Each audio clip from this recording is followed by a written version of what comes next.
brave amigos are we. Welcome back to the final segment of today's Price of Business. Delighted to be with you here on this Friday, talking to you about you and your business. Dan Shedd says he's sick. We already knew that, but apparently he has the kind that he can't come to the studio today or be on the phone. So we're going to be navigating through today's program without him. Chris Kidd, sadly for him, mentioned to me a few weeks ago, he loves the 3 a.m. Ego segment, and so we dragged him in since he was already here in the studio to be part of our program today. We're not going to be as ridiculous as we usually are because there's a timely topic that I noticed that I wanted to talk about. Before I even mention that, though, I need to mention thanks to Chris Kidd, Efficient Wealth Management. We thank them for being a part of our program and making our program possible. They do great stuff like this interview today. Chris, good to see you, buddy. Good to be here. And then, of course, that's what you think. We'll ask you that at the end. Are you still glad to be here? And we have Sigmund Kramer. Chris Kidd taking over half of the program. Really 3/5 of the show today. Yeah, I hope you're getting a big check from him. From me or from Kevin? Yeah, we'll talk about that later. But anyway, wanted to talk about the coach's compensation. I keep, my mom has always said, Kevin, you're in the wrong field, and I had no idea what she wanted me to do. I was afraid to ask, but seeing this newspaper here, just yesterday's. USA Today talking about coaches' compensation, and I am in shock and awe. Salaries doubling since 2006 for college coaches. What? Yeah, I mean, I can't find a single coach on here getting paid less than $250,000. All right, a little less. And that's at a little girls' school in Appalachian Topeka. State, which just went to Division 1A, their coach is getting paid $225,000. He still has the opportunity of getting $25,000 bonus. That's $250,000. What do you think about this, Chris? His name is Chris. Yeah. Yeah. What is your name anyway? There's a lot of coaches that are being paid like professional athletes now, and it's kind of. I think it's along the lines of people say, well, how can professional athletes get paid this much money? All they do is, catch a ball or hit a ball or throw a ball or shoot or whatever. Well, what I always say is you're not paid to do that particular thing. You're paid to put butts in the seats and sell tickets. Right. And all the ticket prices keep going up. So why don't the ushers get paid a lot more? Oh, that's a good question. Please. They're putting the butts in the seats.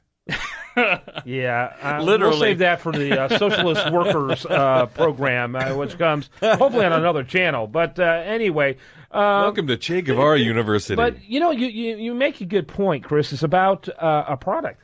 Yeah. I mean, they're in a product business, product delivery business. It's sales, baby, sales. Sales. And so the quality of that product, which is what kind of team they put together, is absolutely huge. You saw what Sigmund had to offer, the socialist perspective there. But what do you think? What do you think about this, Sigmund? Well, I mean, look, it makes sense because the athletic departments really drive the whole university. I mean, let's face it, you're not going to university probably in UT or Alabama or Florida or wherever because of their fine arts. You're going there because they have a great campus and it's been funded by, in large part, that athletic department.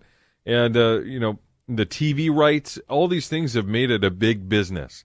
It's not just an education anymore. Now it's all business, and athletics is the place to go for the business. I mean, look at what happened with A&M. They decided to join the SEC. They've got that was the smartest decision they ever made. Yeah, and look at, they're blowing up. They got the new Kyle Field and all that, and UT has kind of taken a back burner because they didn't get all the love that A&M got. Although they have the Longhorn Network. I mean, they've got all this stuff.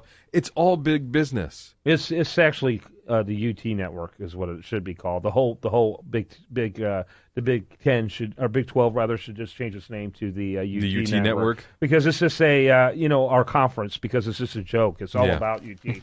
It's all about orbiting around there. So these guys who are coaching are obviously going to, if they're helming that whole thing, they're going to be getting a lot of money. Now, I wonder how much the athletic directors make. Yeah, that'd be interesting. They're making less. They're making less than probably coaches. less than the coach. Yeah, they're making significantly less than the coaches, which is ironic. A little bit. I found this interesting.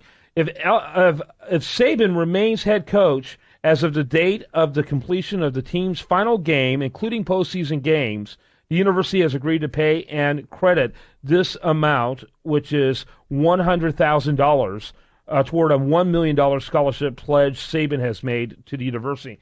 I like that concept. I think the amounts are ridiculous, but, that's a huge problem for teams is where a coach, they get at the end of the season, and it's not even the bowl time yet, and they've already announced they're going to move somewhere else, and guess what? They lose that bowl game. Why aren't they throwing more money to keep them there longer? In the end. The coaches? The schools.